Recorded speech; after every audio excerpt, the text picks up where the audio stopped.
Welcome back to the Robert E. Howard channel. Today we're starting to take a look at Robert E. Howard's poetry, and it's going to be a general overview of his poetry, and then we're going to dial in deep on the first volume of the three-volume set that the Howard Robert E. Howard Foundation has put out.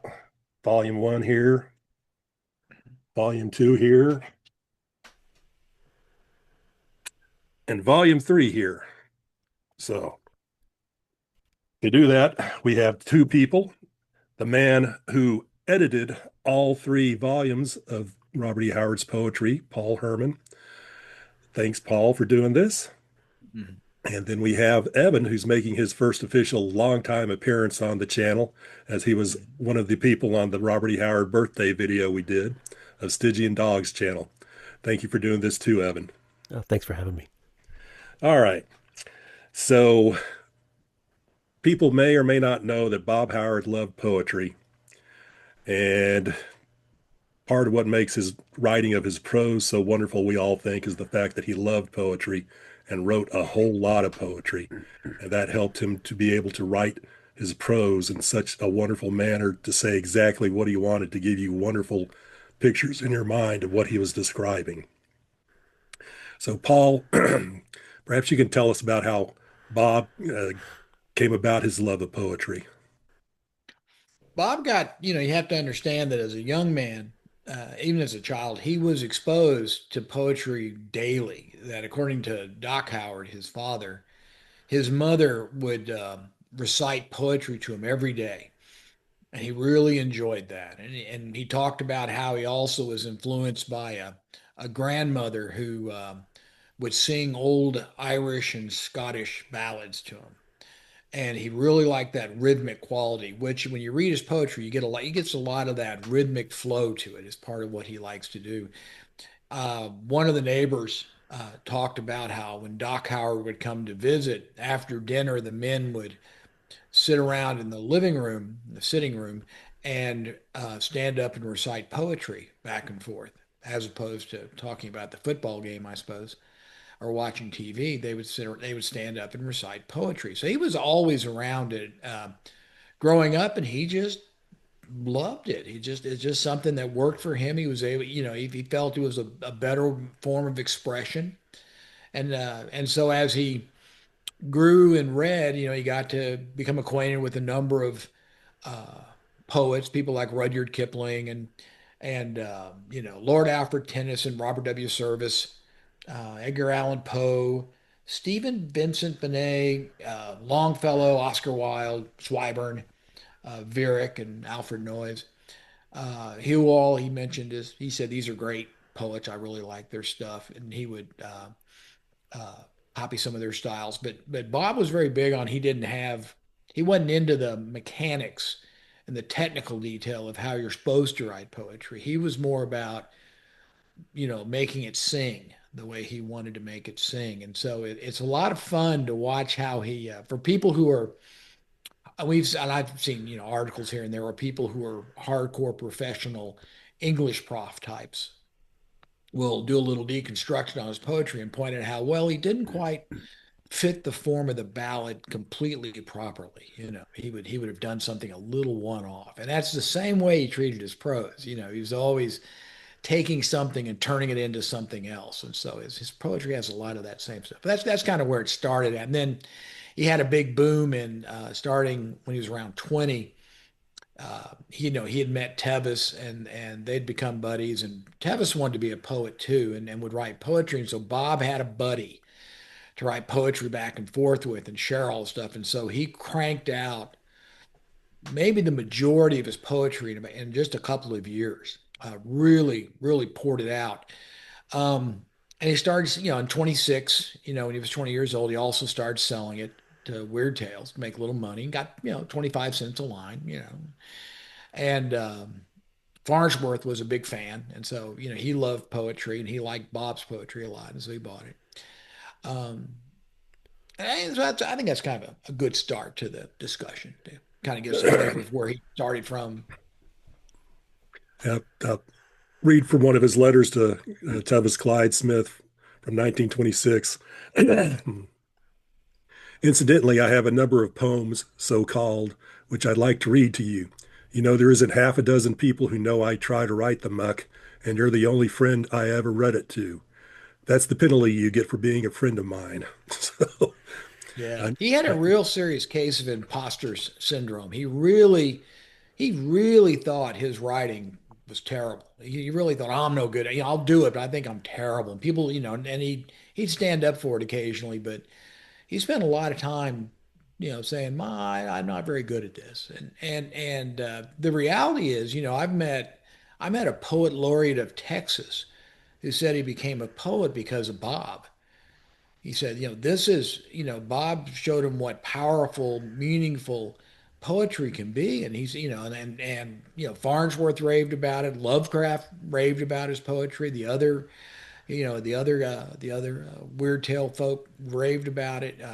He's really good, apparently. So, uh, probably see if I can find real quick the letter, but one of the things to also bring out about is that according to his friends, he had such an incredible memory for memorizing poems, either just mhm. reading them once or hearing them once. And I think they were, was it Clyde Smith or Lindsay Tyson who said that he only had to read the rhyme of the Ancient Mariner once or twice and he had it perfectly memorized and could recite it from memory. And Tevis said, reading his poetry was great, but it was much better to hear him recite it because he had a kind of a deep, booming voice that he would do these poems in. And he said it would just give you chills to hear him recite his own poetry. It was so good. I would have loved to have been sitting around the porch at his house and listened to him, just rip off some of his poetry for us. That would have been very nice. Here's the letter where Bob is bragging about some praise he got from a man named, I don't know his full name. I think it's Ben Musser. I'm not certain, but he was the Benjamin editor of Musser, yeah. Contemporary Verse and the Journal of American Poetry magazine, or Hmm. JAPM. Yep. And in the letter to Clyde Smith, he says, the main reason I'm writing this letter is to quote you what Musser, the editor of Contemporary Verse, wrote to me. Of course, I'm conceited. I never denied that. I'm vain, and therefore I'm quoting his letter complete, or the main part of it at least. I don't know who you are, and excuse me, I don't know who you are. Forgive me, but I never heard of you before. This is Musser. But by Jupiter, the world will hear something of you in the future if you can build to greater heights the tower you are erecting in the special kind of theme treated in the poems you have submitted to me. These are superb. You must overcome certain faults, such as the use of or and other outmoded terms and phrases. You must learn to condense your thought more. A poem of horror gains its effect more by suggestion than by exuberance of words and piling up of images and adjectives. But this is not to condemn your work. In fact, I'm enthusiastic over it, possibly because it is just the sort that particularly appeals to me personally. Parentheses, my new book is called Dipped in Aloes, and its subtitle is A Book of Unpleasant Poems, so you see we have something in common. I wish my two magazines were not so overcrowded. As it is, I should not be adding any new manuscripts to the bales on hand, but I must have one of yours for each of my periodicals, and so I'm gratefully keeping Tides for contemporary verse and the superb Red Thunder for, I'm going to say JAPM, but it's JAPM, the Poetry Mhm. Weekly. I regret neither magazine can pay for poems, but of course, some free marketed copies will be sent to you. He also says that he can't find cross planes in the Atlas, but wants to meet me when he comes to Dallas in October to lecture on modern poetry. A kind of lecture tour over the country, I gather. All very nice, of course, and I highly appreciate his kindness, though I can't share his enthusiasm. The junk I write is pretty good rhyme, I guess, but Judas, I know in the heart of me I can never be a poet, and the more people praise me, the deeper the knowledge goes that my junk is like an empty shell. Nice looking from maybe. I'm sorry, nice. I'm having problems with my eyes. Nice looking from without, maybe. But when they stop and analyze it, I know they find there's no depth or solidity about it. And that's what makes poetry. If I could write poetry like you can, but a poet's not made but bored. So as you were saying, and most of his letters, when he's talking about his poems, he does tend to run down his own poetry, even though Mhm. people love it. And Yeah. You know, And Japham is just another poetry magazine. It's actually the title. So, which is silly. Sorry. do you have any questions so far, Evan? No, not right now. I mean, it is interesting, right? He's receiving that compliment in that letter, but there is that criticism, so it makes you wonder, how much did that criticism stab, and what kind of criticism did he get for his prose? He was so isolated in what he did, Hmm. and he's still pretty young at this Hmm. age, Yeah. and the boldness of playing with ideas through poetry. Hmm. Um, yeah, I just wonder how much criticism he got, and just how much did it scathe him and affect. Yeah, and I always wonder about that too. Why he had such a low self-regard for Yeah, his own work. I don't know if that came from anywhere. I get the impression a lot of things Bob created for Bob. A lot of his problems yeah, came from his own decisions and feelings and how he wanted to do things. He was talking about suicide at 18. I mean, he was always, he spent a lot of time not being happy and always coming up with reasons why he's not happy. He could dream up all kinds of reasons for it. So, I don't, but like you said, he didn't get, it wasn't like he was sitting around in a circle with a bunch of well-known poets who would give him feedback and tell him he didn't get any of that. His friends would say, "Oh, that's great," and the average people around town would say, "What's he doing?" And so he was in a very isolated situation. So he just, which can be good or bad because you end up not learning from other people. You kind of develop it from whole cloth and do what you want.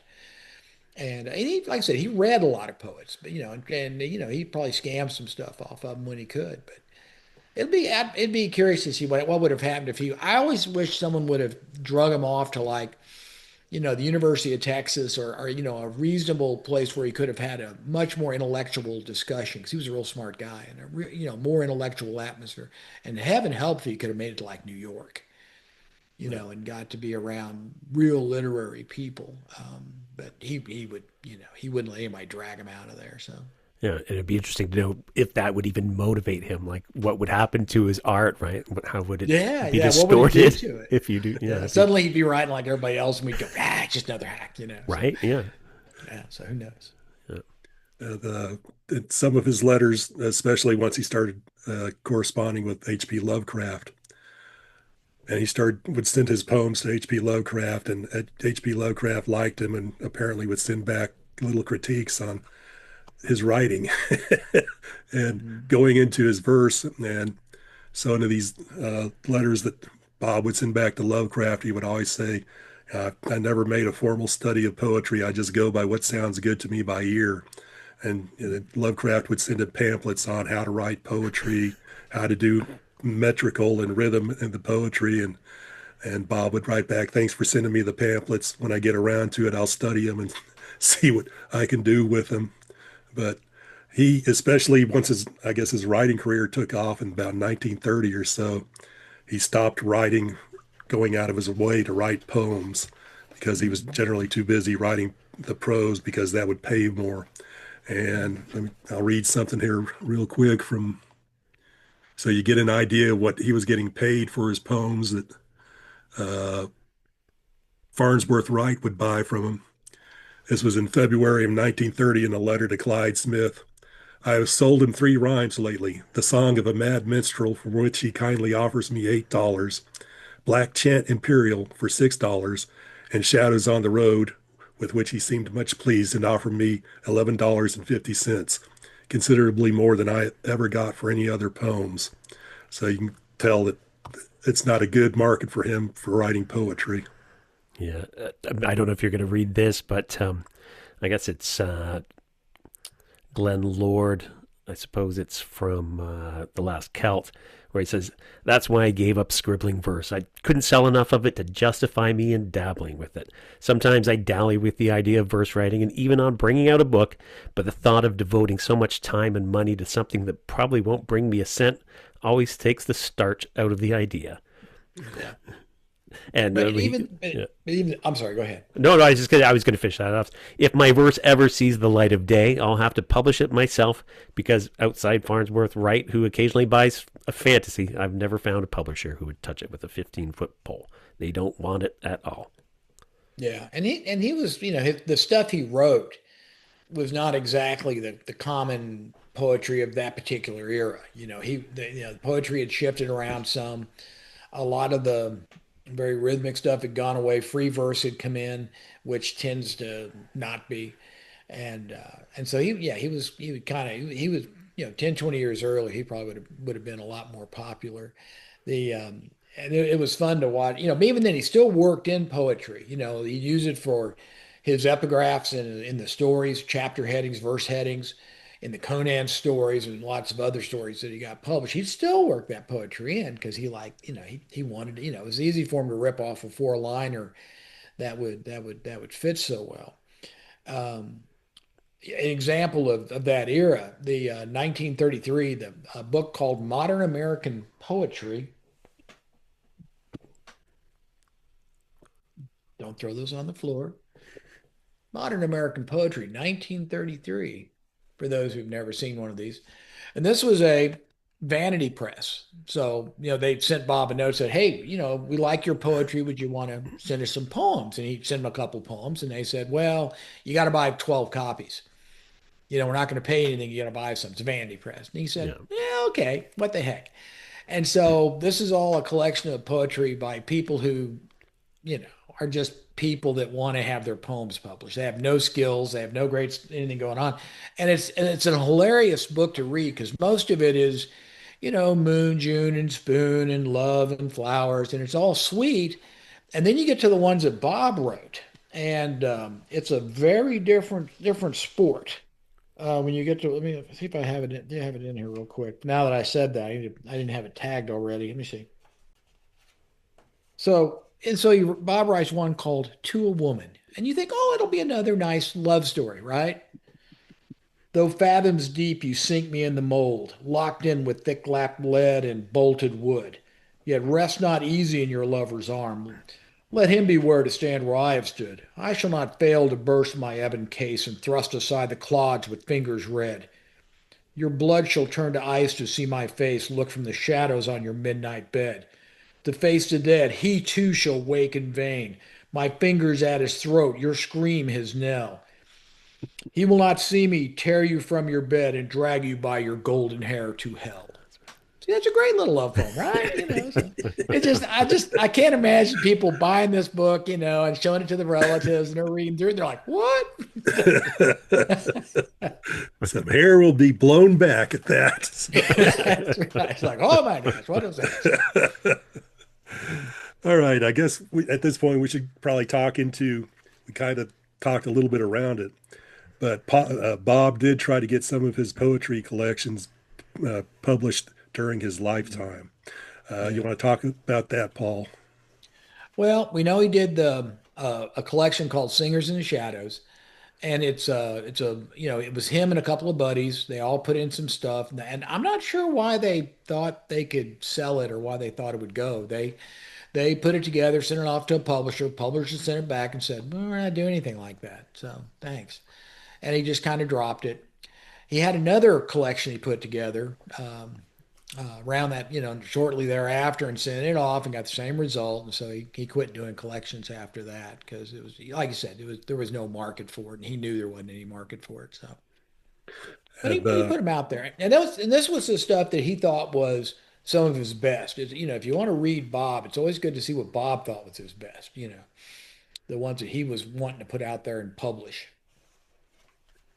the some of the other things that he talks about in his letters is that one of the members of the literary group that he was a member of that would put out their little fanzine of literary stuff, the Junto, Alvin Bradford decided that he was going to take a bunch of the poems that Bob and Clyde Smith and Lenore Priest and others wrote and put into their Junto magazine Mhm. and get them published. And so nothing came from that because, there's several of the letters where Bob writes to Clyde and saying, have you sent in your stuff to Alvin? And Mhm. have you heard anything from Alvin about what's going with the books? Is it going to be published or not? And nothing happened from that. And then I guess Clyde Smith decided that he would take some of his poems, some of Lenore Priest's poems, and some of Bob's poems and try and get them published with some publishers called the Christophers. And that got Bob excited to see if something would happen from that, but nothing came from that either. Did I miss any other places that you can No, think of? that was kind of the only two that Bob did in his lifetime, trying to get punched out. So that Okay. I'm aware of. So So his poetry mainly appeared in Weird Tales. Uh, do you know any of the other? I'm sure it would pop up. He would use it in some of his stories. Uh, yeah, he had and some of the 35 individual poems published in there, and he had 35 individual or 35. Well, another source says 36. I'm not sure Yeah. which is the correct count. And then he also had all the stuff that showed up in the epigraphs. There was a lot of that showed up at the time, and then a couple poetry journals, and which are really tough to find. And if you ever want to see one, they're really. I had to go to the Library of Congress to get to see one of them because they back in the day you had to submit samples, and so they still keep them. Yeah, that was about it though. That's all he really got published. Although he had sent a bunch. The agent had an enormous stack of stuff. We've seen a log list from the Klein agency, and he had, I don't know, 100 other poems, 200 other poems that were there, and most of those are gone. They're nowhere to be found now. And some of them were long, 60 pages, 100 pages, and they're all just gone. Doc Howard confessed in a letter that he accident, he was a big fan of Bob's poetry, and he recognized that Bob was a poet first. That was his skill, and he ended up accidentally burning a bunch of it in a barrel because he didn't realize what he was thrown out till after it hit the fire, and then he realized he had thrown out a big stack of poetry, which is a real shame. So I can just imagine. It's such a can't imagine. loss, right? Oh, just why couldn't I be standing there for just a moment? Absolutely. um, so the history of publishing of his poems was because I do not have a copy of it, but was Arkham House's Skullface. I'm sure they published some of the poems in that. No, I don't think so. Okay, so I don't think Skullface was all stories. okay. So would it then have been when Glenn Lord decided to publish his book Always Comes Evening that you had the first really big collection of Howard poetry that came out? Yeah. And it was fun because it was, Glenn had to pay for it and basically pay for the publication himself because the Derleth didn't think it would really sell, and so he had to pay for it. And when it was published, it was meant to be all of the known Howard poetry. It was every scrap that anybody knew about. And it was like 50 pieces, maybe 60, and that was it. Where nowadays our 3 volume set is over 730 poems. There's been a lot get found over the years. So And So, oh, I was just going to say from something I sent across to you guys earlier. mhm, I think what's fascinating is there's a 20-year gap mhm, from there's the Howard Collector Summer 1963, and there's that the reprint in there of that Around the Supper. It's from the Brunwood Bulletin, mhm. February 17th, 1937. It's a fun little article. It's such a short article, but there's a bunch of fun little moments here. He'd been quite successful in selling his poems in a number of short stories of varying types, and now an effort is to be made by his father, Dr. I.M. Howard, to edit and publish most of the poems contained in the unpublished collection. I love this bit here. Dr. Howard quite naturally believes his son possessed rare talent as a writer, but that conviction has been strengthened by comments made by qualified critics in the East. I love, I love. Oh, it's the real deal then. Ooh, yeah. And then Robert E. Howard is a genius. This is Farnsworth, right? Robert E. Howard is a genius. I have no doubt of that at all now that I've reveled in the sweep of his imaginative verse. I read through the bale of the manuscripts and feel intoxicated from a debauch of great poetry. I use the word great with full realization of its meaning, for I think Howard's voice is not that of a minor bard, but of sheer genius. And then the article goes on. There is no reason why Central Texas cannot produce a great poet as any other country, and it will be interesting to examine the forthcoming volume of verses by Mr. Howard. But it's a 20-year gap, so that's 1937, and Always Comes Evening isn't until 1957. That's right. You reminded me that uh, Robert Barlow and somebody else in California, about the time Doc Howard sent them copies of the poems because they were wanting to put out a book of the poetry at that point that nothing happened with. And I think the poems either got sent back to Doc Howard or got sent over to Ed Price, E. Hoffman Price. So that was another attempt to get his poetry out after his death. Um, so at the time, Always Comes Evening came out. As you said, there were only about 50 or so poems in there. And then as Glenn Lord was chasing down the contents of the trunk and continuing his collecting of Robert E. Howard stuff, he started getting more and more poetry. Um, I guess the poems would start popping up in the books that were coming out during the Howard boom in the 70s, where Glenn would put them in, I guess, the first and second books of Robert E. Howard and some of his other stuff that came out. But there was not really a big collection of poetry till the foundation decided to put out the first volume of what was considered to be the collected poetry of Robert E. Howard, I think. Is that correct, Paul?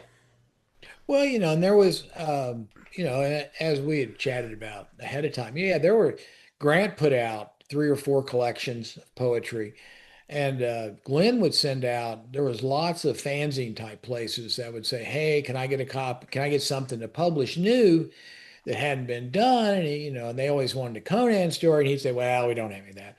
But he'd send them a poem. And so, when I was a young man trying to collect Howard, getting some of those poems was just impossible because they were little fanzines that were really hard to track down sometimes to find that little scarce poem because they wouldn't get reprinted. But Glenn would kind of have exclusive content to each of the books, and then stuff that was elsewhere could be a little challenging to track down sometimes. Even if the last one they did, the last Grant poetry book, it was after Glenn finally got a hold of copies of all the Tevis correspondence where Bob had just written reams of poetry to Tevis that no one knew about. He just it was included in the letters, hundreds of poems, and he made a book out of that and punched it out. And then it all just kind of floated till we showed up and decided to do everything. And even after we did the first edition, as a single volume, um, and we thought that was pretty good, but then few years later, we were able to finally access the complete Glenn Lord collection of typescripts, scan everything and see everything. And suddenly we found more stuff that he had never mentioned, another 10 poems plus, 100 drafts of poems where you see multiple versions of the same poem. And so once you started sorting that out, we said, well, we got to go 3 volumes. This is just too big. It's so much stuff to try to get out there. And then how do and I had to, we had to come up with how do we sort it and separate it and try to make it accessible, in a way that's kind of reasonable. So it was a large project. So a couple of years. So, as the man who undertook that, Mm. would you like to go through how you came up with separating the poems out into the 3 volumes, what exactly each is in each volume, and why you did that? Yeah, yeah, yeah, yeah. The So the way this worked was, after looking at it several different ways, trying to come up with in the past people always tried to do, well, these are my favorites, so they go first. And what I found in being around poetry is everybody has different poems they like. I hear other people say, oh, there's this one poem and I just love it. And I'm like, you know, and then I tell them the one that I think's great and they kind of go, and I say, well, why don't we let Bob decide? Let's go there instead. Instead of us trying to, because I'm not a professional literary critic, this isn't my job. And so why don't we just let Bob decide? And then once you start digging down through the mass of what's there, you kind of get there were things Bob was ready to sell. These are the ones that he thought were finished and ready to go. And that includes the ones he sold to Weird Tales and sent off to the poetry journals and those are easy to pick out. And then he also had, when you see the typescripts themselves, there was a final draft format he would use, especially in his later years too, but he would use it for the poetry too, where it would be set up in a certain structure. And when you saw that structure, you knew that that was supposed to be a final draft, or at least that's what it appears to be. It's supposed to be a final draft. So I would put those in with the ones that he thinks are ready to go. These are finished, they're polished, punch them out, let's go. And so, those were kind of the first section. And then the second section was the ones where at least it had gotten to the point of being titled. Because when he's just working on a poem, it's just, he's just kind of writing on stuff.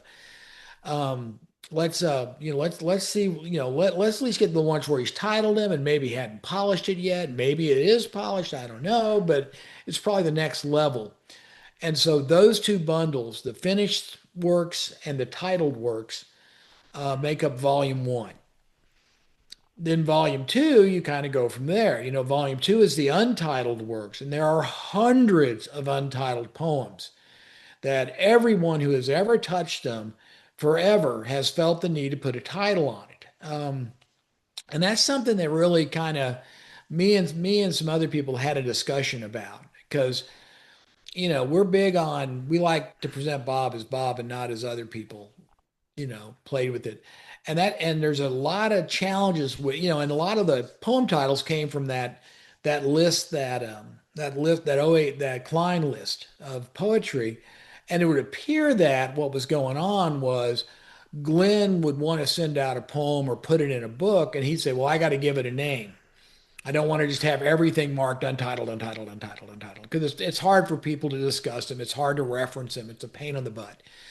And so a lot of times he would either just make up a title or he would go get one off that list that sounded, kind of like maybe it fits and stick it on there. And are those good? Are those bad? Is that a good practice?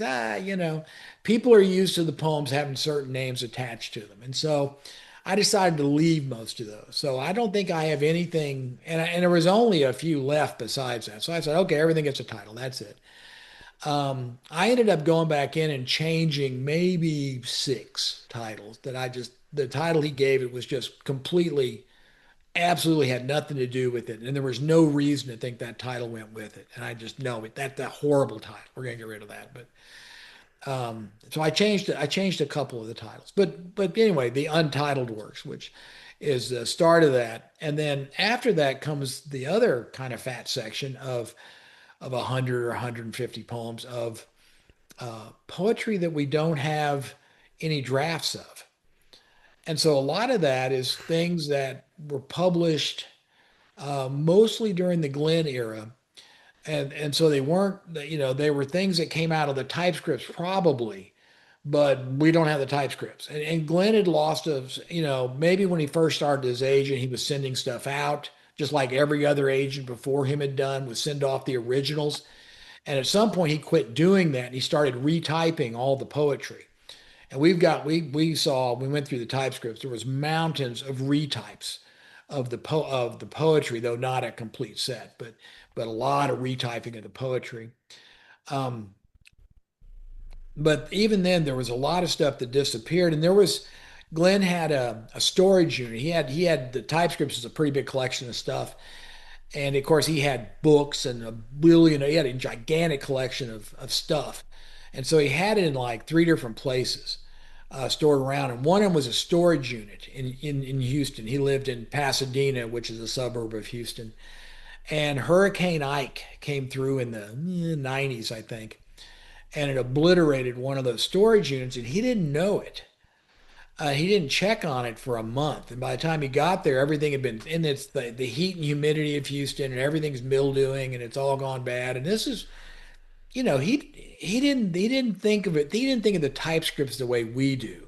We think of it nowadays. Oh my God, these are $1,000 a page kind of thing. He didn't think of them that way. He just said, "Oh, these are trashed," and he threw them out. And so I assume that's probably where a lot of the poetry went that vanished. There's probably 100 poems that just kind of just disappeared. But we put those in. Okay, so we got those in there. That's volume two. And there's some really good stuff in there. There's real good stuff in the untitled and the no known drafts. There's some real good stuff in there. And then the third volume, he wrote.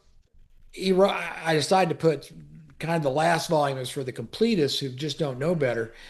The the There's his youthful work he did, the stuff he did in either handwriting, his schoolwork. He started, his first poem was a parody of Sir Lafadelle or somebody, and he had to do it for a high school thing. And he wrote for the school papers, and he did some very early stuff. That's not very good, especially, but it's early.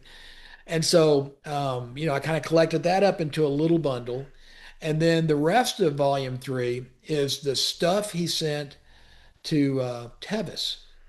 And it's a mountain of stuff. And there's a few good things in there, but mostly it's he and Tevis having fun just writing things to be silly. And so some of it's humorous, some of it's real serious and really well done, and some of it's good stuff's in there. But but a lot of it is, it's in it.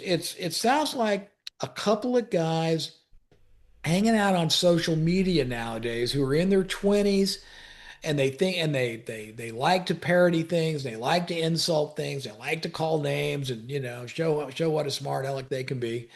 And so there's a lot of that. And you just kind of wince and cringe and go, "Ooh," and you roll through it. But for the completist, there you go. Gotta You have it. can you can go see everything. In the intro to that book, I say, but I got to explain all this stuff and say, but listen, you already bought the book, so you're going to read it, right? Because here you go. So, but that was sort of the big breakdown of each, and then within each section, well, the within the first part, the finished works, I did his two collections first that he really liked his collections. He then had some cycles he did, where a cycle was meant to be a group of four or five or six poems that would all kind of go in some kind of rhythm. And he did a few cycles just to show he could do it. And then it was just, all the different stuff from all the different pulps and all the different things he got published, and then all the other finished form stuff and all the other stuff that was in pulp stories he'd written that hadn't gotten published yet before he died. So that's all kind of packed up there.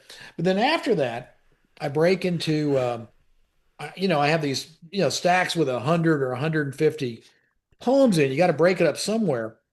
And so I would go with, flipping my pages here. And so I would go with I would first do an introductory. This applies to all the rest of the sections. Was, first I'd do an introductory sampling of the very best out of this bunch, what I think's the very best out of this bunch.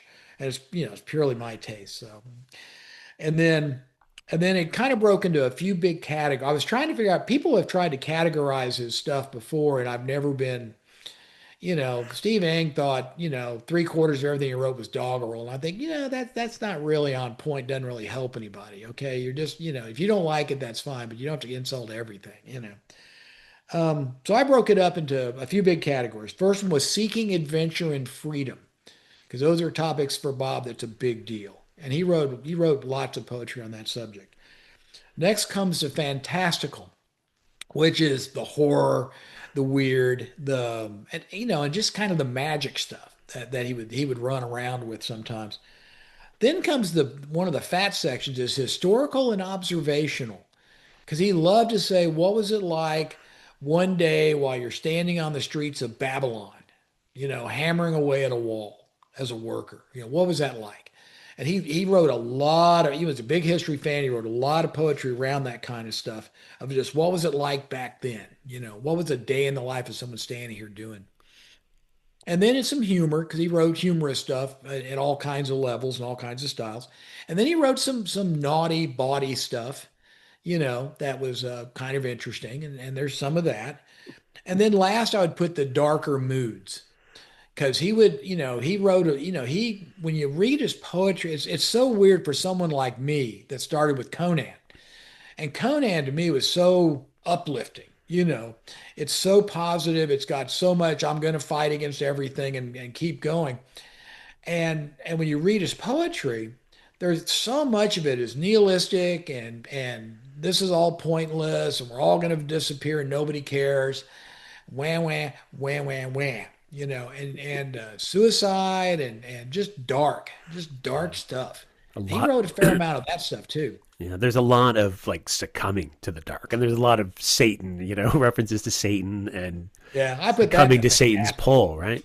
Yeah, yeah, a lot of that was just yeah, and that's right. Some of you, like you mentioned, we had talked about Red Thunder, and Red Thunder that's a dark poem about hey Satan, come help me do this, this, this. I'm like going, ooh, hey, hey, hey, that's crazy, crazy talk, man. But yeah, so anyway, that's the way I broke him up, and so and that fits pretty well across the board. If you just read the introductory sampler for each section, you'll really read most of the best of Bob's poems.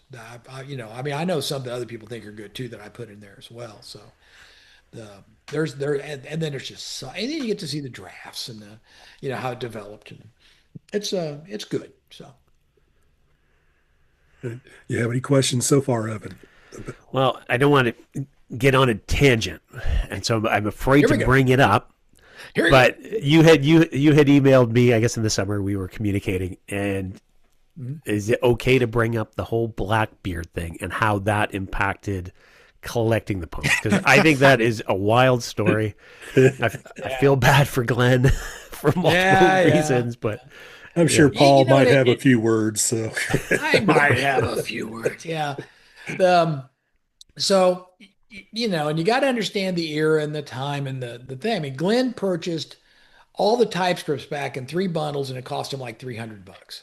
Okay, I mean, when then we delivered those same typescripts were delivered to the Harry Ransom Center, they appraised it over $23 million. Okay, so there was this big change that Glenn kind of rode through, and I think a long time through that he didn't really believe how wackadoodle people were getting about some of that stuff. It's like, it's just a book, it's just a poem, it's just a story. And he liked it, and he was big on it, and he loved it, and he was an agent, and wanted to see his people make money, but I don't think he ever got really as excited about all that stuff as we did. Me, well, I published a bunch of public domain versions of stories on through Wildside Press back in the late '90s, early 2000s, and I wanted to use the original pulp version. And I've got some pulps, but I don't have nearly a complete collection. And Glenn's a buddy of mine, and so I called Glenn up and say, "Hey, can I see all the action stories?" He'd say, "Oh yeah, I'll send them to you." And I'm like, "Okay." And this cardboard box would show up on my doorstep, and I'd open it up, and they're just sitting in there. They're not wrapped. They're not sleeved. They don't have boards. I'm like, "Oh my God, what are you?" And when they went back, I carried them back to Houston, and everyone was sleeved and boarded and organized neatly and in a proper acid-free box. And I was just like, "We'll never do that again." It was quite irritating. But anyway, he was a little more laid back about it. So Blackbeard was this guy out in I think San Francisco, somewhere on the West Coast, and he was a fan, and we saw some. And what started it was somebody was over at Ohio State University, um, and he was looking through stuff, and he found this collection of poetry, and it's a finished bundled collection of poetry, and it's all Bob stuff. And a lot of it, and some of it's stuff we hadn't seen. All of it is versions we don't know, and like, what the hell is this? And so when we did our original version of the collected poetry, there was some of that we included because we didn't know the story about what is this, what is it? Maybe it's really Bob, really, I don't know. Now it wasn't Bob's typewriter, and I know the typewriter's really good. That's another long story for another time, but it clearly wasn't Bob's typewriter. So this is somebody retyping this stuff. But then we finally found, when we went through Glenn's correspondence, we found where this guy had written to Bob and said, "Hey, I'd sure like to see some of his unpublished poetry." And so Glenn said, "Okay," and bundled up and shipped him some. And the guy turned around and said, "Oh, don't worry. This isn't finished, but I'll polish it up for Bob so it'll be good." And I'm like, who the hell are you? You know, to be polishing Bob's stuff. And so whatever he did, he sent, his whatever his papers were what got donated to Ohio State. And so that's what that was all of his rewrite and re-editing of all of Bob's stuff. So we would yank that stuff out of there, because we're not going to have that crap in there, and got rid of it. So I mean, it still exists. I probably got copies of it somewhere, but it doesn't matter. Nobody cares. So, but I thought, yeah, that was. I love people that it's good to have a good self-confidence in your ability. I like that. How did it compare? Like, was it worthy homage or was it just garbage? It looked like he just, he'd rearrange a line or he'd just completely rewrite a random line and his rewrite wasn't any better. Right. And it was just, it looked like somebody who didn't know what he was doing. But I want to be a poet, and so I'm going to do it the way I think it should be. And okay, Yeah. that's what he did. And the guy, I don't think the guy ever had a published book of poetry or anything. He was a fan. He wasn't a writer. So it was just weird. Sacrilege. Mostly, yeah. So, Going back to the Glenn's collection, Always Comes Evening. mhm. You said that he had to pay for it to be published by Arkham House, Yeah. and uh, no, now it's a big, huge collectible.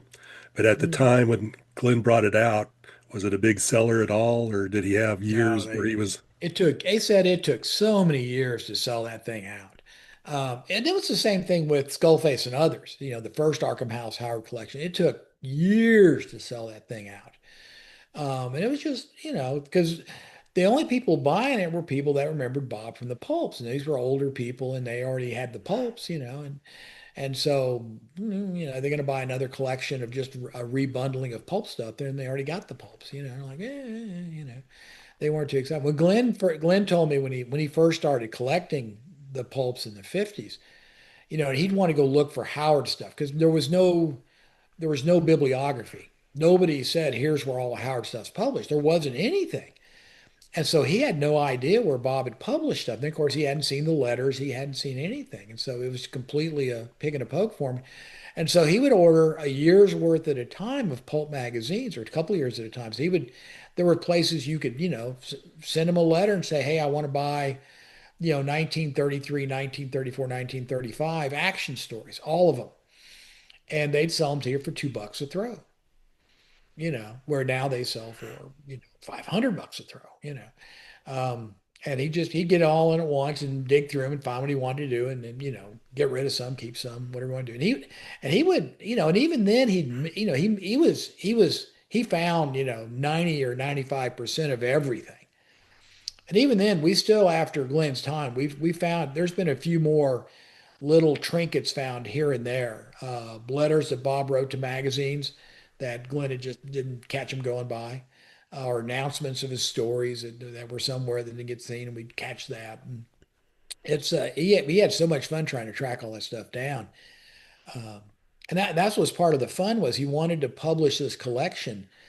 But it really was basically weird tales and the epigraphs, and there wasn't much else because he didn't know about it. How many people knew about those little rare poetry journals? I mean, it was tough to track that stuff down. So it was a different kind of world back then. So I believe you also said when we were doing the Glenn Lord video that after he came up with or came produced the book Always Comes Evening, that Bob's friends then started getting in touch with him and saying, "Hey, I've got this letter, I've got this poems, I've got this stuff" to him, mhm, and so he would also find out about it from them at that time and mhm. establish relationships with people like I guess Lenore Priest springs to mind, and I think her Yeah. brother Harold Priest, and Mhm. I don't know if he knew Clyde Smith before Always Came Comes Evening came out or not. I don't know. I think that was after. I think he did most of his, first he just kind of hunted the magazines. And then once he got even more serious about Bob, then he started chasing, he started in the 60s, he started going to cross planes to actually go shake hands with Lindsey Tyson and whoever else he could find and say, tell me about Bob, and what about this? And you know any about this? Do you have any photos? Da da da da da. And just start working his way through the mob. And his wife Luann was telling me stories about how he'd say, "Hey, honey, let's go for a trip this weekend." And she said, "Where are we going?" He goes, "Oh, we're going to this little town in Texas." And she's like, "Why are we going there?" "Oh, we're going to go crawl through a couple of people's attics, see if they got any old paper up there that might be of interest." She's like, "Okay, out they go." Good husband keeps the wife entertained, right? So, it's pretty. My wife got to help me sort, scan, and index typescripts for a couple of years. So, I don't think I got an award for that. I thought I was sure I was going to get one, but yeah, sometimes. Well, I think possibly at this point, maybe we should read Always Comes Evening. Would somebody like to read that? Yeah, I've got it ready to go if you want. Do it. Please. So always comes evening. Bound to screw something up. Always comes evening, riding down the road at evening with the stars of steed and shoon. I've heard an old man singing underneath the copper moon. God, who gemmed with topaz twilights opal portals of the day, on our emeranthine mountains, why make human souls of clay? For I rode the moon mare's horses in the glory of my youth, wrestled with the hills at sunset till I met brass tinctured truth, till I saw the temples topple, till I saw the idols reel, till my brain turned to iron and my heart had turned to steel. Satan, Satan, brother Satan, fill my soul with frozen fire, feed with hearts of rose-white women ashes of my dead desire. For my road runs out in thistles, and my dreams have turned to dust, and my pinions fade and falter to the raven wings of rust. Truth has smitten me with arrows, and her hand is in my hair. Youth she hides in yonder mountains. Go and see her if you dare. Work your magic, brother Satan. Fill my brain with fiery spells. Satan, Satan, brother Satan, I've known your fiercest hells. Riding down the road at evening, when the wind was on the sea, I've heard an old man singing, and he sang most drearily. Strange to hear when dark lakes shimmer to the wailing of the loon. Amethystine Homer singing under evening's copper moon. Yeah. I'm assuming that that was Glenn's favorite poem that he knew of at that time to make that the title and of the I don't book. know. Maybe just thought it was a cool title. So I don't know. The Might have we, been though. we've kind of been talking about his uh, meter and rhyming, and he's saying that he didn't study how to write poetry. He just did it by ear, whatever sounded good. And I said before that, you know, reading his poetry, a lot of his poetry, because he would follow that old style of rhyming and keeping a good meter going, a good rhythm going, that, his stuff is just so easy to read and just fall into how it should be pronounced if you're talking or saying it out loud to people. I was going to read a quick section from a letter to Tevis Clyde Smith from 1928, where he Mhm. said that, and he said he's never studied it, but I think it kind of was lying about that. It says to the letter in Clyde, I don't want to seem jackassical, and I don't look for opportunities to air my knowledge, if any. But there's a good deal of difference in a ballad and a ballade, and I'm pronouncing that because he puts an E on the end of the ballad. Mhm. If I titled my parody a ballad with an E, I wasn't thinking what I was doing, so I probably did. A ballad is a lyric with this rhyme scheme: 1 2 1 2 2 3 2 3, and only three rhymes in the whole poem, with a refrain from the last line of each for the last line of each verse, and an envoy. It consists of 4 or 8 verses and the envoy, but there is not, he says, there is not, should be no, there is no set rule governing the number of the verses nowadays. When I say refrain, I don't mean it in the lyrical sense exactly. That is that the last line is repeated each time, but the last line of each verse in the envoy is the same. You probably know all of this anyhow. So it's clear that he did do some studying on poetry just from that one letter from Mhm. 1928 to know what he was talking about, even though his letters, he's saying, I don't know what I'm talking about. And Lovecraft was Well, and in their discussions, Tevis was real big on, oh, here's the forms, and you need to learn and adhere to the forms. And Bob was like, yeah, you know. So, poem. Here, I'll give you one. The and just we I can do this all day, man. So, but this is the one I like to for people to hear that kind of wonder what Bob, the kind of things Bob wrote about and how his poetry was. A lot of his poetry is different, and I always thought this was a great little poem for that occasion. The little poets sing of little things, hope, cheer, and faith, small queens and puppet kings, lovers who kissed and then were made as one in modest flowers waving in the sun. The mighty poets write in blood and tears, an agony that flame like bites and sears. They reach their mad blind hands into the night, to plumb abysses dead to human sight, to drag from gulf where lunacy lies curled, mad monstrous nightmare shapes to blast the world. See, that's a good Bob intro. I like that intro. Let you know who you're dealing with right up front there. So the, do you have a poem you'd like to read, Evan? Um, well, I thought it might be worthy to read the Song of the Bats. So this, of course, is I think his first poem to appear in Weird Tales. This was from the May 1927 issue, and it is of course in the Volume One collection. And this was interesting. I've read it a couple times this morning, and the middle section here, there's something.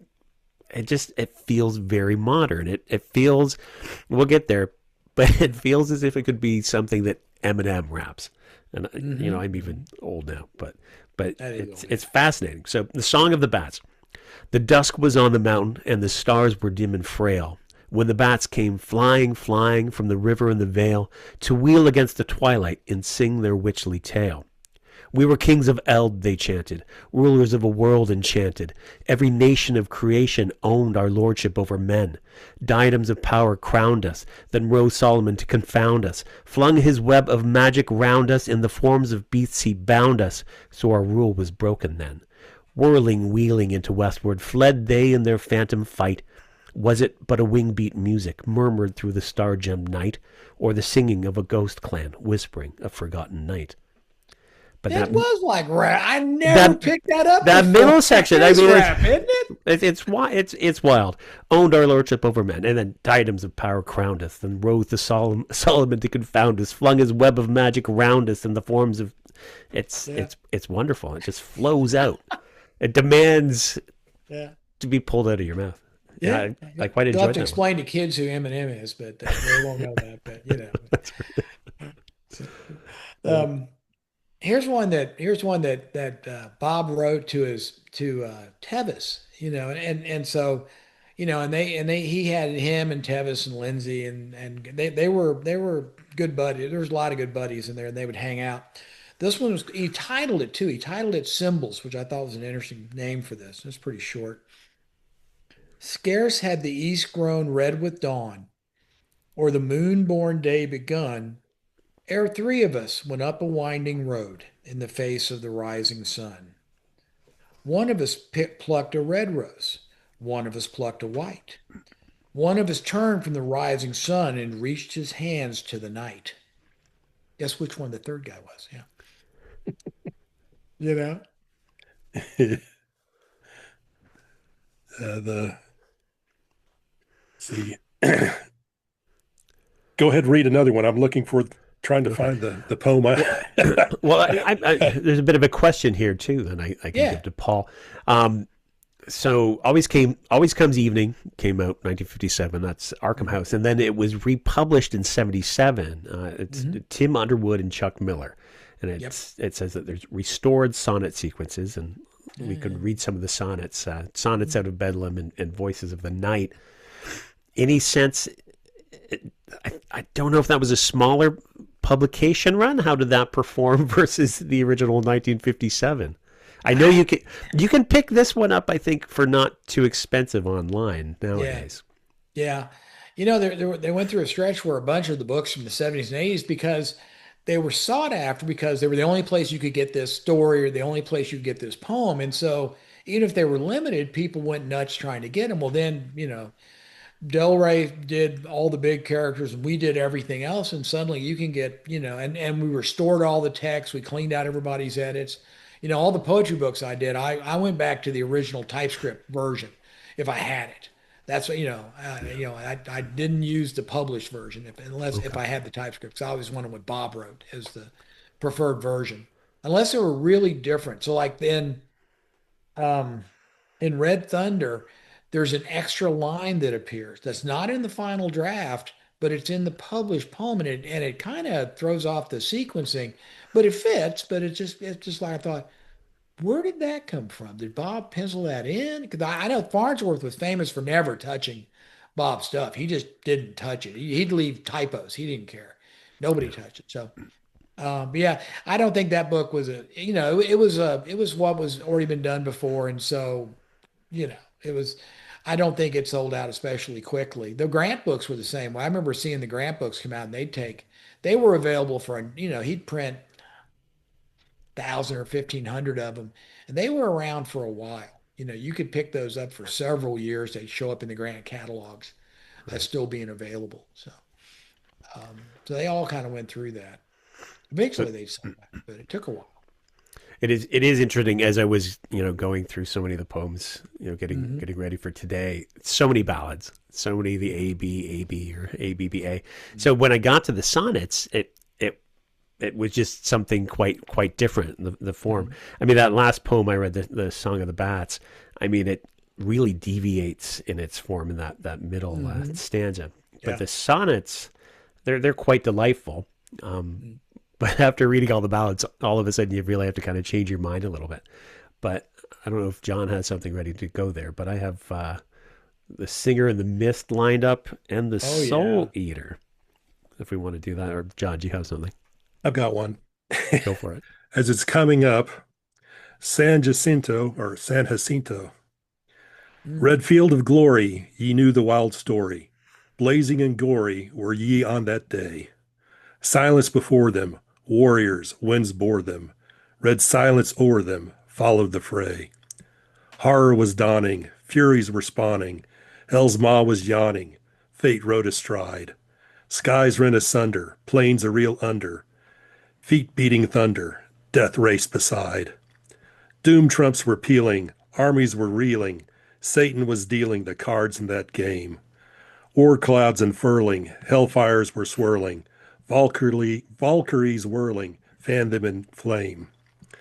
Redly arrayed there, glittered the blade there. Many a shade there fled to the deeps. Wild was the glory, down to the years hoary. Still the red story surges and leaps. And for the people who aren't from Texas, San Jacinto was this kind of final battle between the Republic of Texas trying to get off the grip of Mexico, and Santa Anna and his army had camped out at a place called San Jacinto, just east of Houston, in a big field, and it had been some holiday, so they had gotten roaring drunk, and they didn't realize that the Texans were close by and the Texas Army was close by, and they got roaring drunk and were just completely wiped out, just drunk all night, and were passed out the next morning. And bright and early, the Texans were there, and they came storming in at sunup and just slaughtered them because the poor Mexican guys couldn't even they could barely stand up and see straight, and they just came in and obliterated them. And I believe they captured Santa Ana and then ransomed them back and got the freedom of Texas and blah blah blah blah blah. And it was the famous end of the war was how that worked out. So and so in Texas, San Jacinto's a big deal. They have a big monument. And it's a big deal for us. So It's not quite the Alamo, but up there. So April 21st, it's San Jacinto Day. That's what mhm. happened after because the battle only took like 20 minutes because the Mexicans were all taking an afternoon siesta. So the Texans thinking, oh, the Texans aren't going to bother us. So they all come piling in. It only took 20 minutes. And, they killed hundreds of Mexicans and I think maybe 7 or 10 Texans were killed in the Yeah, it battle. was it was it And was amazing. Yeah, the that they difference was just hunted amazing. Santa Ana down, and all the Texans were saying, "Let's string them up for killing everybody at the Alamo and Goliad." And Sam Houston said, "No, I want Texas. We will give you your life if you give us Texas." And Santa Ana said, well, "Okay, I'll just come back and fight you later." So, Yeah, yeah, yeah. You were talking about the lyrical stuff. I was thinking about. I don't know if I have it in this book. For those who have not had this, pick this book up yet. This is a little sampler of about 100 poems.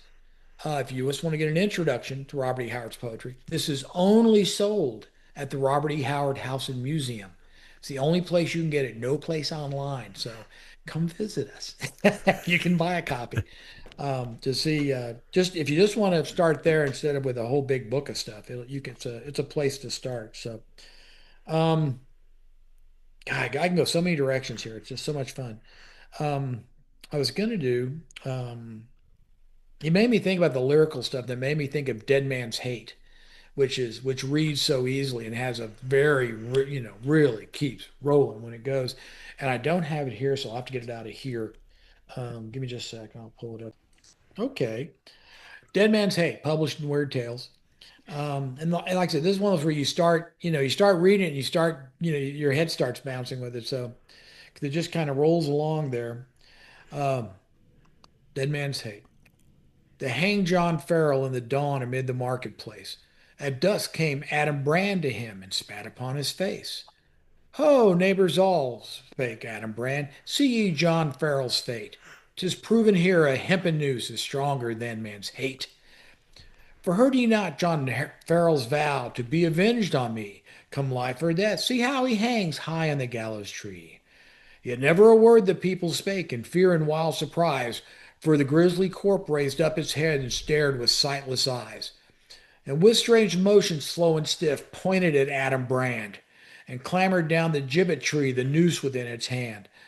With gaping mouth stood Adam Brand like a statue carved of stone, till the dead man laid a clammy hand hard in his shoulder bone. Then Adam shrieked like a soul in hell, the red blood left his face, and he reeled away in a drunken run through the screaming marketplace.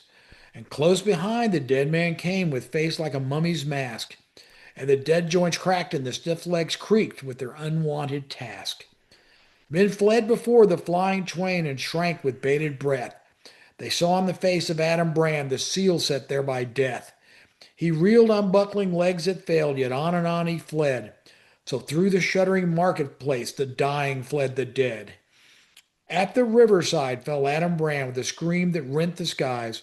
Across him fell John Farrell's corpse, nor ever the twain did rise. There was no wound on Adam Brand, but his brow was cold and damp, for the fear of death had blown out his life as a witch blows out a lamp. His lips were writhed in a horrid grin like a fiend's on Satan's coals, and the men that looked on his face that day, his stare still haunt their souls. For such was the doom of Adam Brand, a strange and unearthly fate.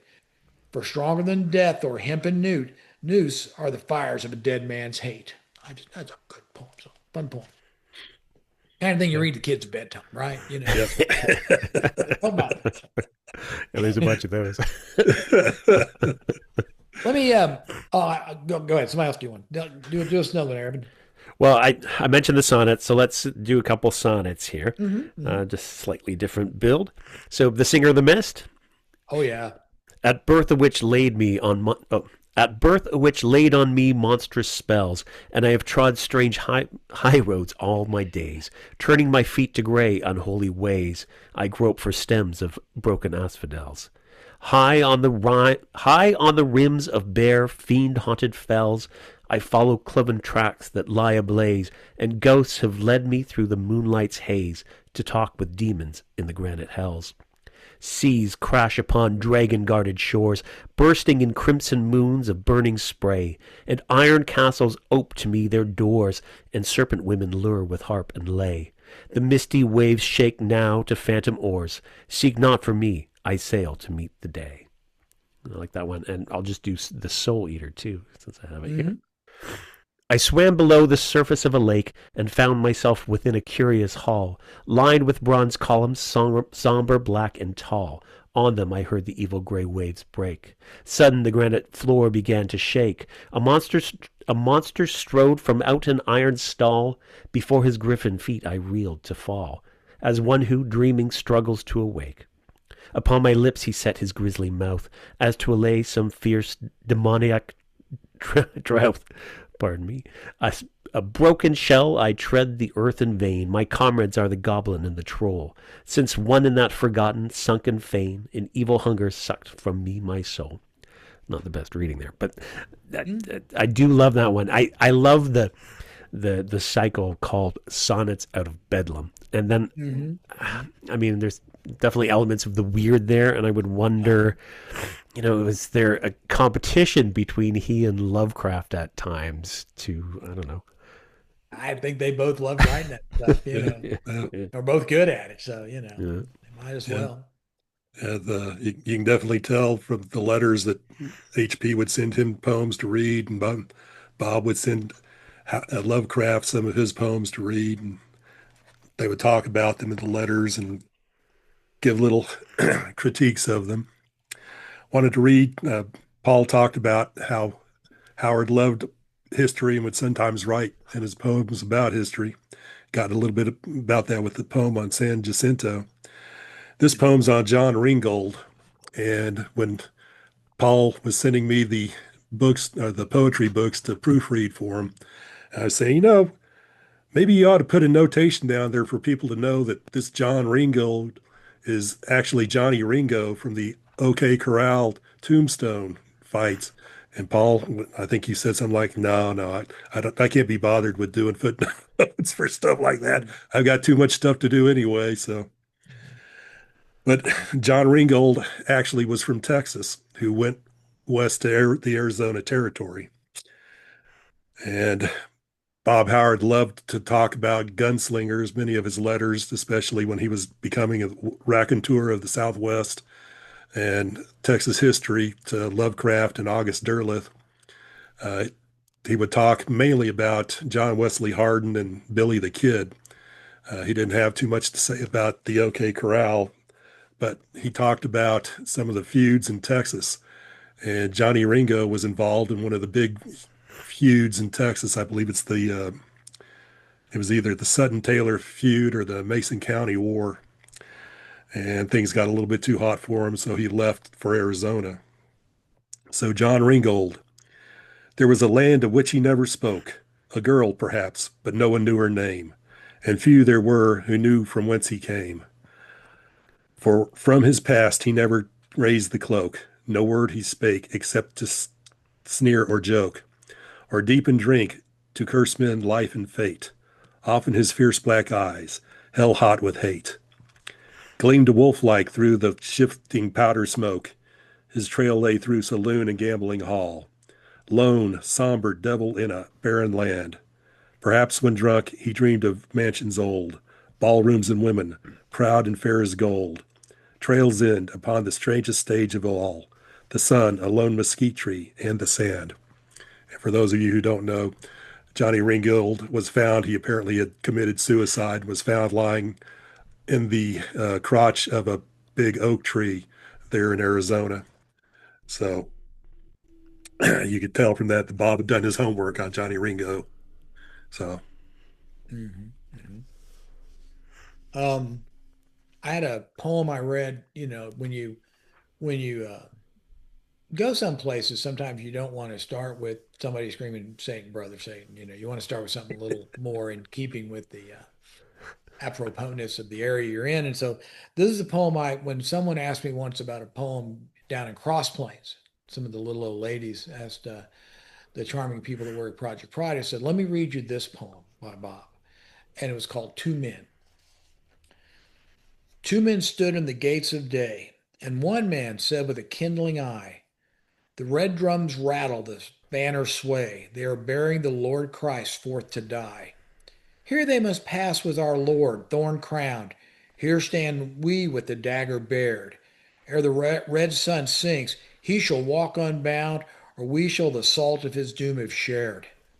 Spake the other, Nay, it's sad indeed that he should hang on the bloody tree, but the law has ordered that this man bleed. Shall its words be argued by such as we? The judge and the jury sit in state, and the people shout that the man must die. So who shall question the right of his fate, or the justice thereof? Sure not I. He dies today and shall be forgot. Such had not been his fate, I say, had he been wise and thrown his lot with the great wise men who rule the day.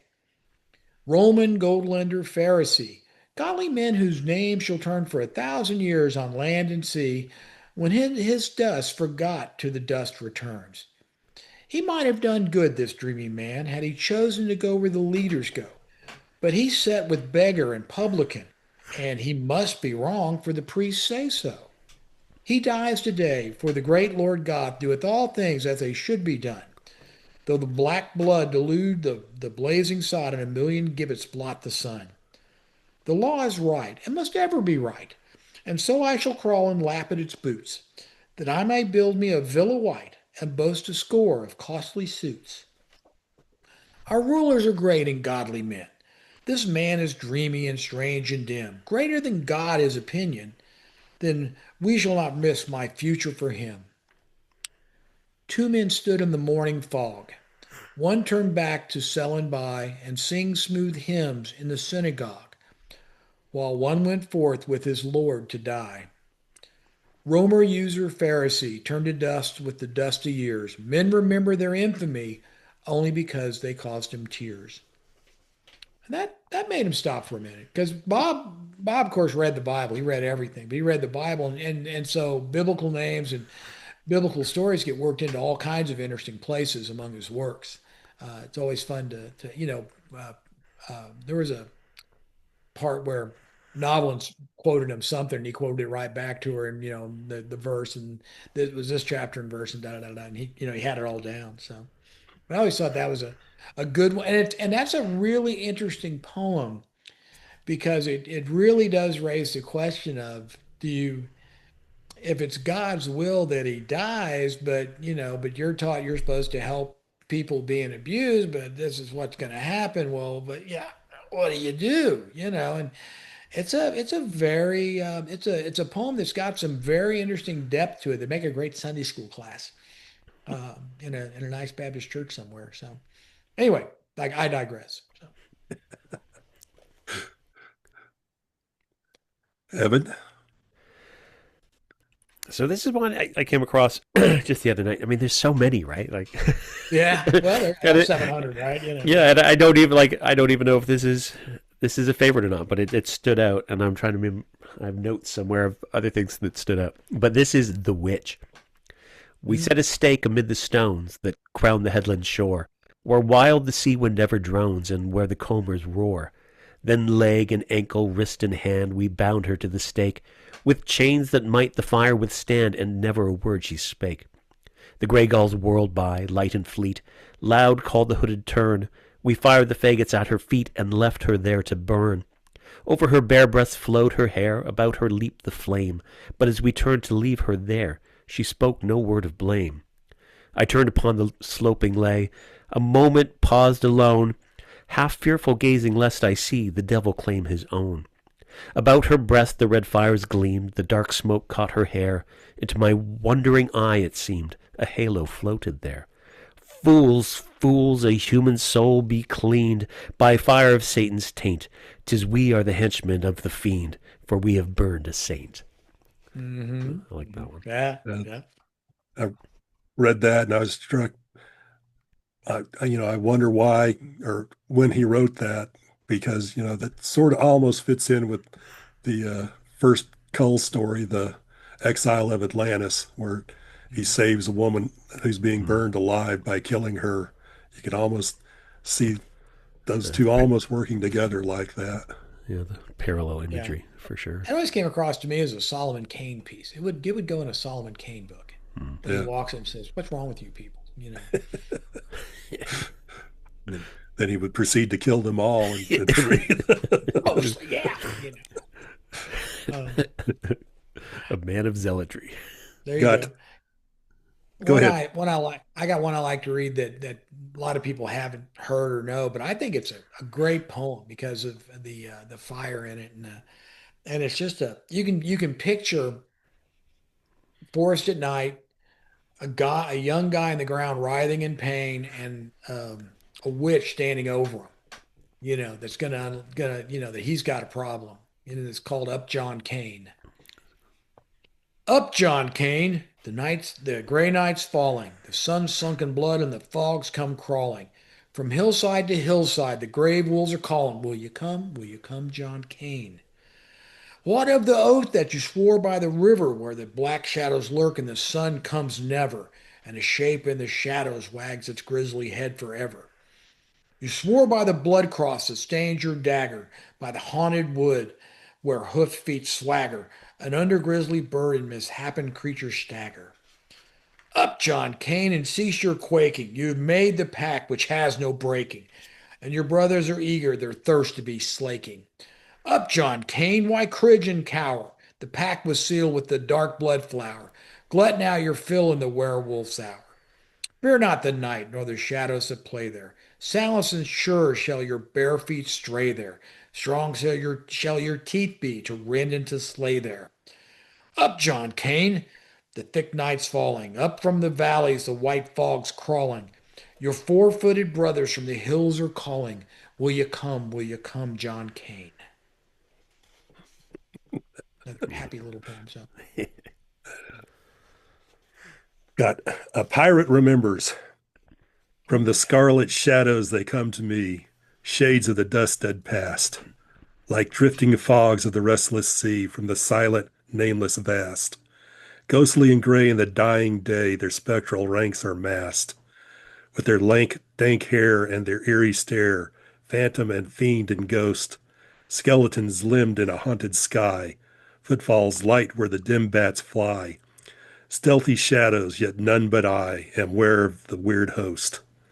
Their light tread whispers on every hand when I walk through the shadows rack, and I hear the mumble of fleshless jaws in the dark behind my back.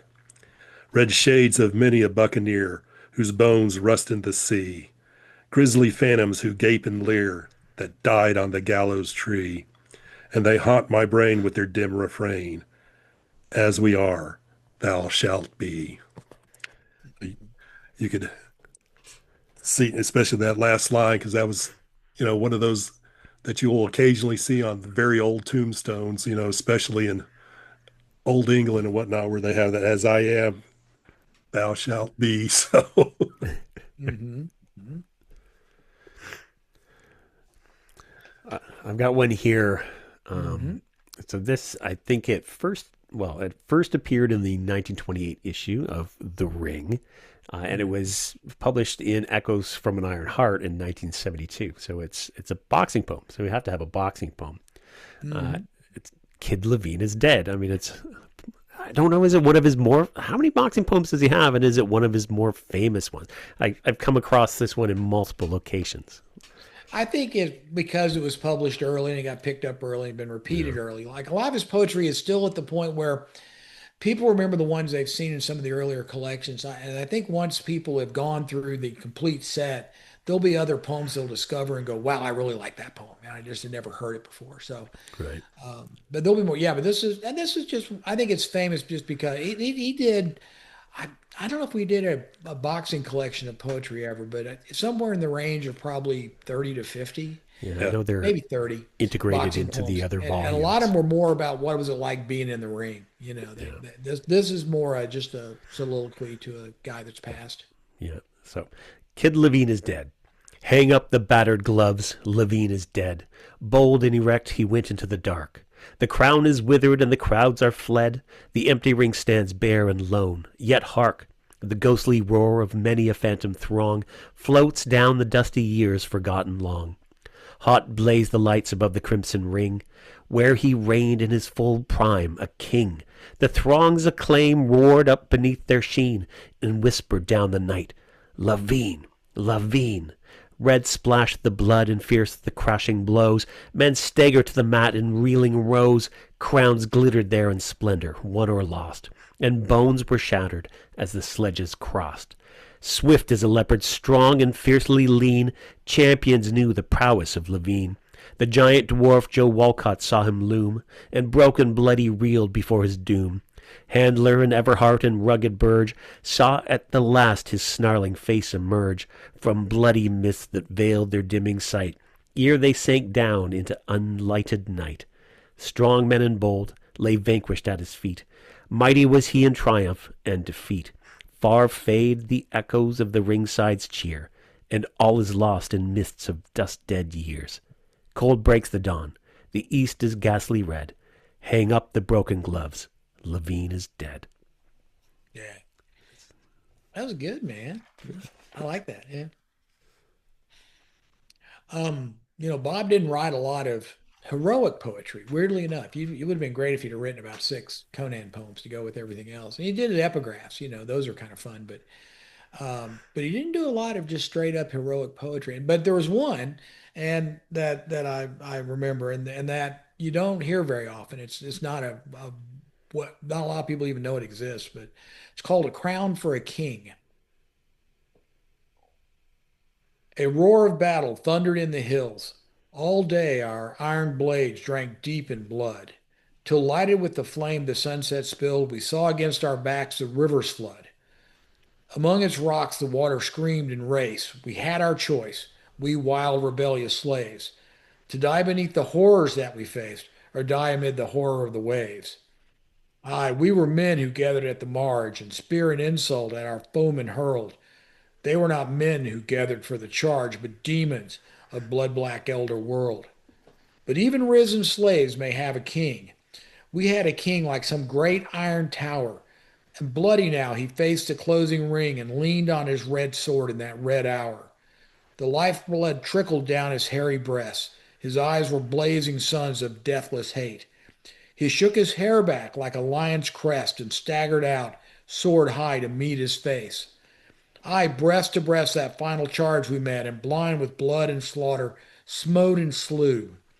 Our broken swords were ghastly, red and wet, but still the bat-like pinions beat and flew, and fearful talons dragged us to our doom, and fiendish eyes flamed through the deepening gloom. Still in the west there burned a fading flame when I rose reeling in a field of red. And searching for our warrior king, I came and found him dead upon a heap of dead. Demon and man, they lay silent and still, with cloven skull, rent heart, and torn breast.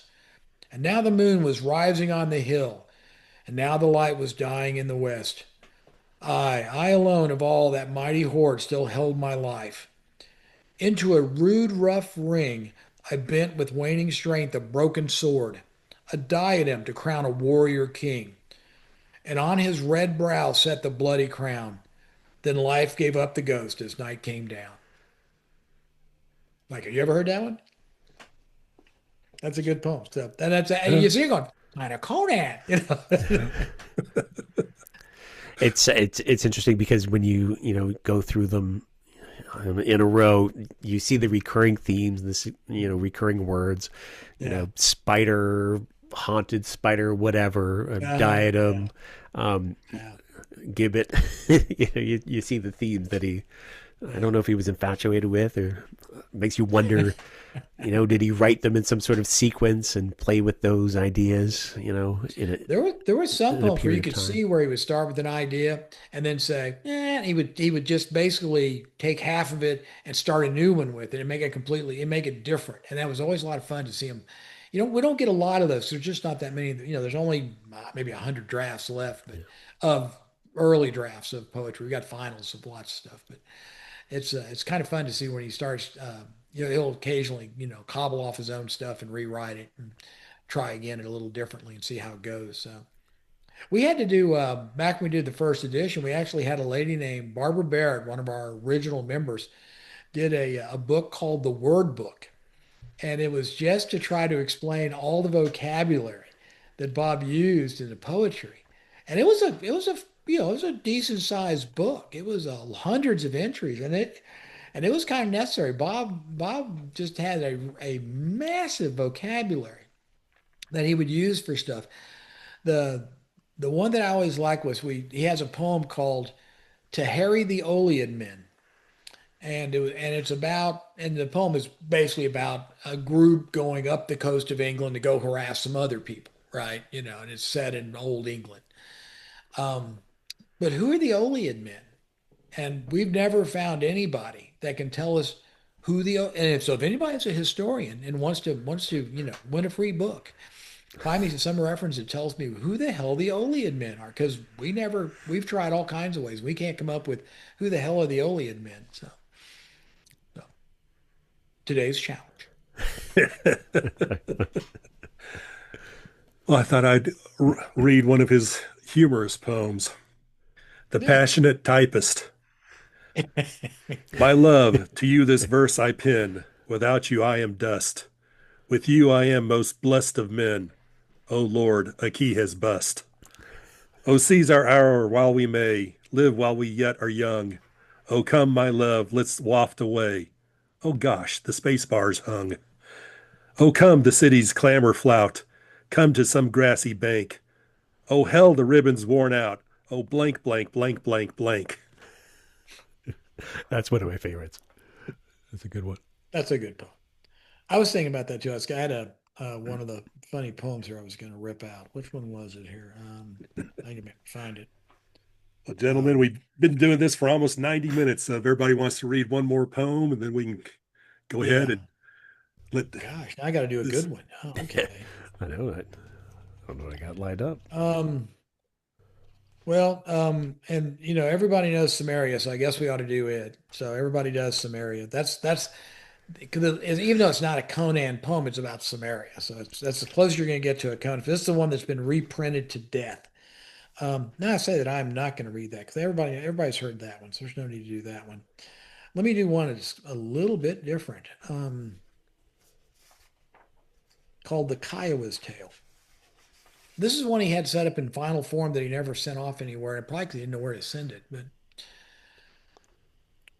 all day I lay with the sun at my back, as a serpent lies with a changeless stare, my fierce eyes fixed on the single track that led from the woods to the cabin there. All day, that long late summer day, green leaves rustled above my head, and startled songbirds flitted their way, glimpsed the glint of my steel and fled. Slow sank the sun, and the woods were still. Afar there whispered a streamlet's croon. Long had I waited to make my kill, and the branches murmured soon, ah, soon. He came at dusk through the twilight red, with his loose long strides of his swinging hips, and I drew the shaft to its gleaming head, and the scalp yell hovered upon my lips. Fair of mark in the fading day, my fingers quivered upon the shaft, my red soul leaped with the lust to slay. My breath came swift when a woman laughed. From out of the cabin, she came to him, straight and slight as an eagle's feather. I saw them kiss in the twilight dim. I heard them laugh as they laughed together. From the notch unheeded slipped the cord. Breaking the arrow, it fell in half. The moon came up with a golden lord, came up like a golden lord. As I stole away, I heard them laugh.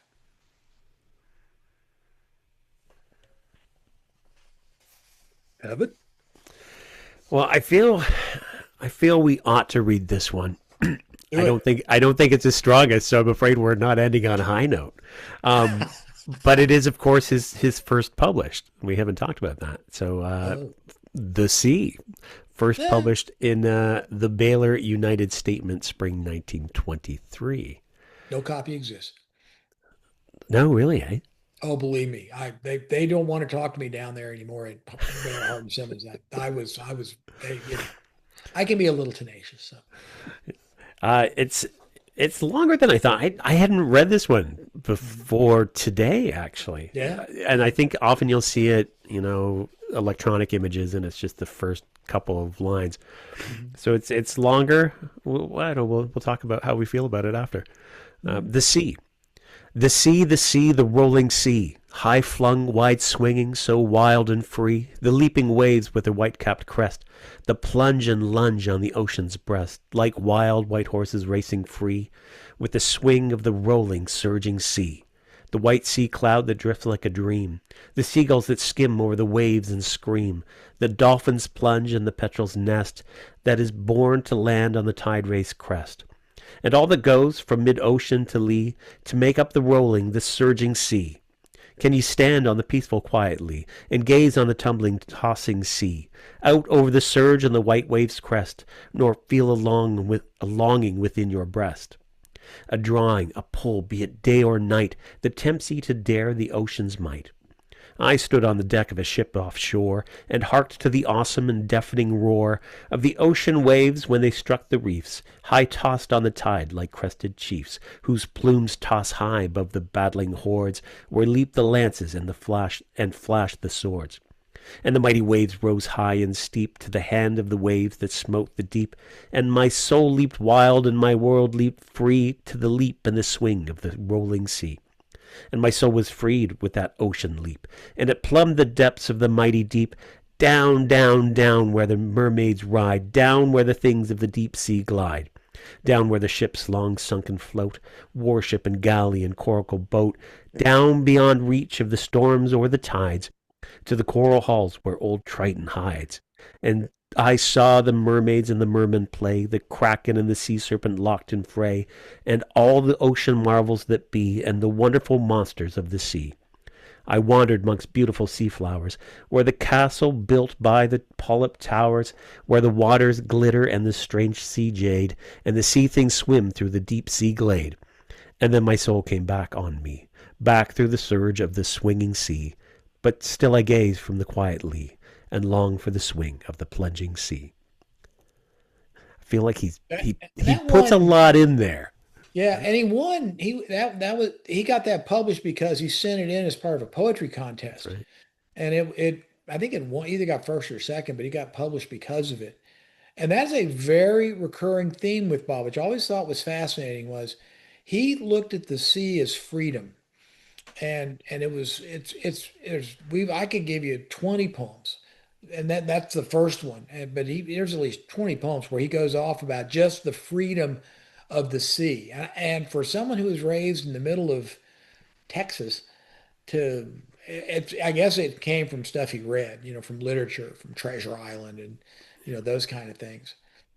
That he got that impression that that's where freedom lied, was out at the sea. But that was a that very big topic for him for a long time, at You know, least in his poetry. So, he and Truett did sneak down to Galveston, a few times, or hmm actually he went to Galveston with his family, so he would have seen the Gulf of Mexico or America down there at yep, that point. yep. For a final poem, I thought I'd go with one of his more chilling ones, Hmm. one who comes at eventide. I Hmm. think when I am old of furtive shape, will sit beside me at my fireless hearth, dabbled with blood from stumps of severed wrists, and flecked with blackened bits of moldy earth. My blood ran fire when the deed was done. Now it runs colder than the moon that shone on ravished fields where dead men lay in heaps. Who could not hear a daughter's piteous moan? Dim through the bloody dawn, a shuddering wind, the throbbing of the distant cannon brought. When I reeled like a drunkard from the hut that had the horror my red hands had done. So now I fire my veins with stinging wine, and hoard my youth as misers hoard their gold, because I know what shape will come and sit beside my crumbling hearth when I am old. That was one of those where not quite free verse, but he definitely was just not really following a good rhyming Hmm. pattern outside of, Yeah. you know, And that was the one a that couple. was one of the ones he sent to Modern American Poetry in 33. So that may have been one of his later written things when he was being a little more loose about his poetry, perhaps. Yeah. So, But for those of you who've been watching, this is what you would see when you go to Howard Days on Saturday night now or Saturday evening, memorial poetry reading at Bob's front porch, depending, I guess, on how hot it is and whether the sun's still shining or off to the side. As yeah. Evan, you got involved with that this past Yeah, year. lots of fun. Lots of And fun, and you find courage that you didn't know you had when you're there, and everybody else. There were so many fantastic readings. You know, you might not plan to read something, but you get sucked in. That's it. Yeah. That's it. That's exactly how it is too. You're just sitting going, loan me that book. You just want Oh to, yeah. I'll find one. Let's do it. Yeah. and we did talk about all three of the Robert E. Howard Foundation's collected poetry books that you can buy from Robert E. Howard Press, which is the website is rehfpress.com. And or you can Also, buy all them available on Amazon if you or prefer. on Amazon. And most Also all of our available at Howard Days if you want to actually pick up the book before you buy it and actually see what you're buying. We try to have all the books available at Howard Days, and we're hoping that we're going to finish all of our ultimate editions that have been coming out. We're down to about I've got about three. I think I've got three more books to edit, and we've got three others that are ready to go, just waiting on the artist. So I'm hoping that the entire set will be finished in time for Howard Days this year. That's my hope. So we'll see if we can make it. So and most of the poems we read today came from the first volume of the collected poetry, volume one, collected poetry of Robert E. Howard. So anything y'all wish to add at the end here? Well, you know, I'm struck so much by his poetry, and there's this youthful hubris to it. There's a fearlessness, you know, and poetry requires a little bit of bravery because it exposes vulnerabilities, I think. And so there's moments where he's just so great, but then there's also an expression sometimes of the inexperience in his life, and he's manufacturing a broader world.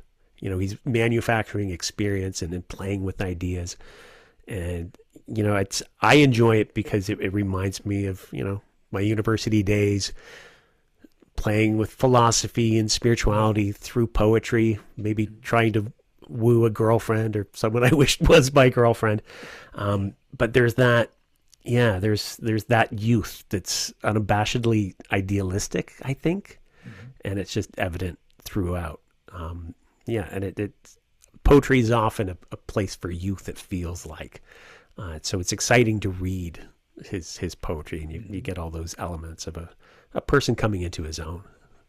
and I think the one of the good benefits of the poetry is that you get to see Bob being Bob. A lot of the commercial work he wrote, he knew what the marketplace wanted, he knew what the editors wanted, and so he would intentionally, he would still be Bob and he would still write Bob prose, but he was writing what they wanted to see too. You know, try and feed that marketplace. He's trying to make money, and it's a job and it's business.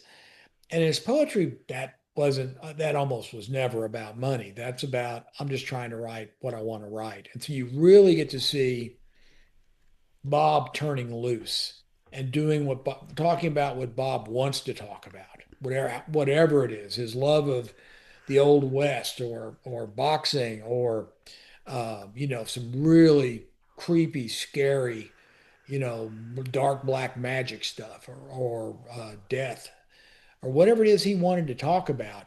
You know, he could turn it loose in there and have a good time doing it.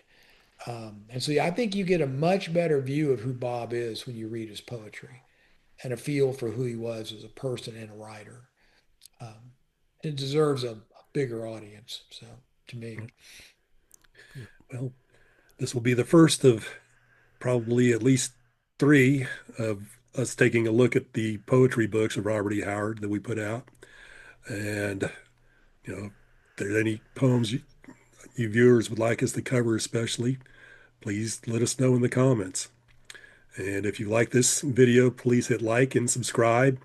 And also, we are in the midst of fundraising to help repair, save Robert E. Howard's house there in Cross Plains. And uh, go look at rehfoundation.org for that, and that will give you all the information. Plus, we also have several videos on the channel on the state of the house and what's going on. We hope to have an update here in the next week or two on what's been happening.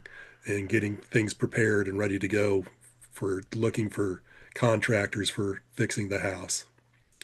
So, anything I forgot, Paul, or that you would like to? Oh, Breckenridge Elkins Volume One is coming out soon. It's up for pre-order Is on. out. Is Oh, it out. is. People have been It is ordering out. like crazy. Okay, so it just depends on it because it's print on demand. So it just depends on when you send in your order for Breckenridge Elkins and get it back. Did you already get your copy of it? I get a copy? No, I don't have a copy. Yeah, I have to get one. It's well, on the list. We'll get to it. you asked Stoley to send you a copy. So, I know, but yeah, it hadn't shown up yet. So someday. That'll be a Someday fun we'll get to collection, it. though. That's good. Yeah, Breck 2 is also in the can. We're just waiting on the artwork for it, and it'll be ready to go. So it'll be right. It'll be out right behind it. So all those will be done. We could do a couple of rounds on just Breck. oh, So I plan on oh doing it with dear. you and Yeah. Mark. We're getting set up for that. We're just waiting for Yeah. the books to get to us so we can do it with. All Mhm. right. Thank you so much, gentlemen, for doing this. Thank you, everybody, for watching, and we will see you soon.